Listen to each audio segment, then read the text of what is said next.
औरंगजेब बादशाह हमेशा चर्चे का मुद्दा रहे हैं। अभी समाजवादी पार्टी के नेता अबू आसिम आजमी के बयान को लेकर तीखी प्रतिक्रियाएं आ रही हैं। इस संदर्भ में ऑल इंडिया मुस्लिम जमात के राष्ट्रीय अध्यक्ष मौलाना शहाबुद्दीन रजवी बरेलवी ने अबू आसिम आजमी का पक्ष लेते हुए कहा कि मोहम्मद मोइनुद्दीन औरंगजेब आलमगीर बादशाह के बारे में अबू आसिम आजमी ने जो कुछ कहा वो उनका अपना नजरिया और सोच है। कोई व्यक्ति अपने किसी महापुरुष के बारे में कुछ भी विचार रखता है तो यह विचार रखने और बोलने की आजादी भारत में सभी को हासिल है। भारत एक आजाद देश है और सभी को यह अधिकार दिए गए हैं कि वह हर व्यक्ति शालीनता के साथ आजाद भारत में अपनी बात कह सके। मौलाना ने आगे कहा कि सपा नेता अबू आसिम आजमी ने कोई भी ऐसी बात नहीं कही है जो देशद्रोह के दायरे में आती हो। जो लोग उनके खिलाफ देशद्रोह का मुकदमा कायम करने और कानूनी कार्यवाही करने की बात कर रहे हैं ये सब फिजूल की बातें हैं। उन्होंने देश के खिलाफ कुछ भी नहीं कहा। मौलाना ने कहा कि मुस्लिम बादशाह इंसान थे और इंसान भूल और गलती से बना हुआ है। हाँ, ये बात जरूर है कि मुस्लिम बादशाहों से कुछ गलतियां हुई, चूंकि ये भी इंसान थे। अगर इंसान से गलती ना हो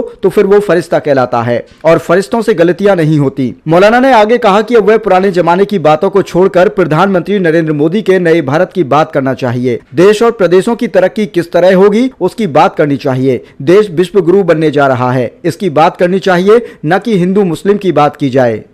समाजवादी पार्टी के नेता अबू आसिम आजमी ने औरंगजेब के बारे में जो बात कही है वो उनका अपना नजरिया है, अपनी सोच है। हर शख्स अपने महापुरुष के बारे में अपनी सोच रखता है।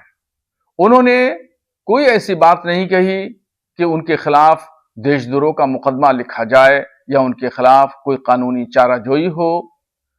उन्होंने जो बात कही उन्होंने अपना नजरिया पेश किया। यह हिंदुस्तान आजाद है। आजाद भारत में आजादी के साथ अपनी बात कहने का अधिकार हर शख्स रखता है। उनकी बातों को बिला वजह तूल तवील किया जा रहा है। मोहम्मद मोइनुद्दीन औरंगजेब आलमगीर ने के ताल्लुक से मुस्लिम इतिहासकारों से कुछ चूक हुई और गलतियां हुई। उनके बारे में गैर मुस्लिमों के दरमियान बहुत सारी गलतफहमियां हैं।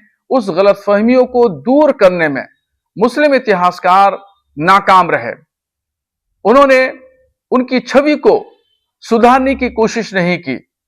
यही वजह है कि आज गैर मुस्लिम हजरात तरह तरह की बातें उनके बारे में कहते हैं।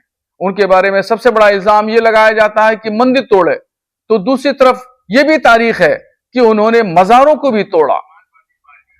और जब यह इतिहास है तो इस पर इतिहासकारों को शोध करना चाहिए। उर्दू, अंग्रेजी, हिंदी और इलाकाई जो भाषाएं हैं उन भाषाओं में लिख करके अवाम के सामने पेश करते तो उनकी तस्वीर धूमिल नहीं होती।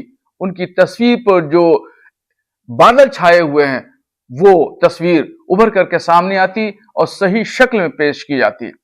हाँ, ये बात जरूर है कि मुस्लिम बादशाहों से गलतियां जरूर हुई और गलती हर इंसान से होती है।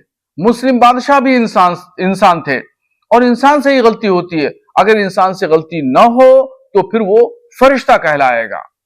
तो इसलिए पुरानी बातों को छोड़ देना चाहिए, दरगुजर कर देना चाहिए, नई बात करना चाहिए, नए जमाने की बात करना चाहिए, नए हिंदुस्तान की बात करना चाहिए, मोदी के हिंदुस्तान की भारत की बात करना चाहिए।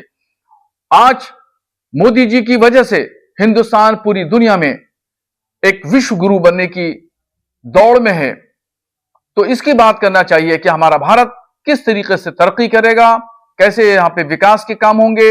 एजुकेशन पे बात करना चाहिए, रोजी रोजगार पे बात करना चाहिए, देशों और प्रदेशों के रखरखाव और वहां की आवाम की फलाह बहबूद, जन कल्याण की बात करना चाहिए, न कि हिंदू मुस्लिम की बात की जाए।